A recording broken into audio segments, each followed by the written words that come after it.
د سبان د 9.50 میلیونه افغانیو په ارزښت لغمان پوهنتون کې د انجینرۍ پوهنځي او د پخلنځي او خوړنځي ودانۍ ګټې اخیستنې ته وسپارل شوې.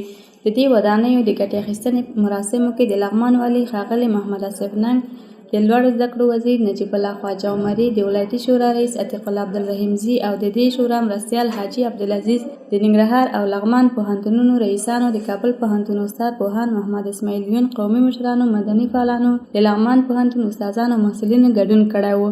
د غونډې په پیل کې د لغمان پوهنتون رئیس پوهنمل عبدالصبور غفورزي مېلمنو ته د ښه راغلاست ترڅنګ وویل لغمان پوهنتون کې کتابخانه، کمپیوټر لیب، انټرنیټ، ترانسپورت او نورې اړینې اسانتیاوې برابرې شوي. نوموړي زیاته کړه لغمان پوهنتون اوس مهال 4 پوهنځي او 14 څانګې لري چې 3000 محصلین پکې په زده کړو بوخت دي. هغه ویل یاد پوهنتون په 1990 کال کې اکاډمیک فعالیت پیل کړ چې 80 تنه استادان لري چې له ډلې 30 تنه په بهرنیو هیوادونو کې په ماستري او دکتورا بوخت دي. غفورزي وویل د انجینرۍ پوهنځي چې په 2 پوړونو کې جوړ شوی ټوټال پرې 42 میلیونه افغانۍ لګښت راغلی او دغه خوړنځي او پخلنځي په ودانیو هم څه کم 18 میلیونه افغانۍ لګښت راغلی دی. د لغمان والي ښاغلی محمد آصف ننګ د خوښۍ ښودلو ترڅنګ له لوړو زده کړو وزیر څخه وغوښتل چې په یاد پوهنتون کې د څېړنې مرکز جوړ کړي. ښاغلی ننګ زیاته کړه راتلونکي کال کې به په لغمان پوهنتون کې د کتابخانې لپاره او د محصلینو لپاره د لویې هستوګنځي ودانۍ جوړې کړو.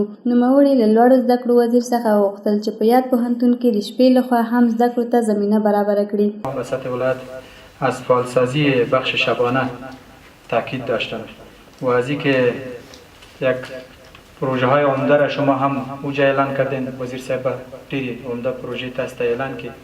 هغه غوښتنې چې پوهنتون رئیس صاحب هم اعلان کړي ان شاء الله یو برخه جواب دی سوي. د لوړو زده کړو وزیر ډاکټر نجیب الله خواجه عمري د خوښۍ ښودلو ترڅنګ ویل له ولایتي سفرونو څخه یې موخه د پوهنتون استادانو او محصلینو ستونزې او وړاندیزونه له نږدې اورېدل دي.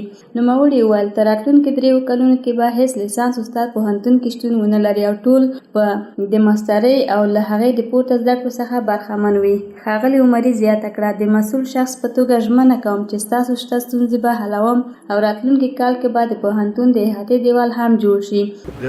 احاطوی هم در پلان سال 98 ما هست و ایجاد یک کتابخانه مرکزی در پلان 98 است. د کابل پوهنتون استاد پوهاند محمد اسماعیل یون د خوښۍ ښودلو ترڅنګ ژمنه وکړه چې د لغمان پوهنتون د استادانو 15 عنوانه کتابونه به 15000 ټوکه چاپوي. 15 عنوانه کتابونه چې هر یو څخه 1000 ټوکه یې موږ به د لغمان پوهنتون لپاره چاپول. د ولایتي شورا رئیس عتیق الله عبدالرحیمزي وویل لا هم لغمان پوهنتون ډیر کار ته ضرورت لري او تمه ده چې مسؤلین ورته متوجه اوسي.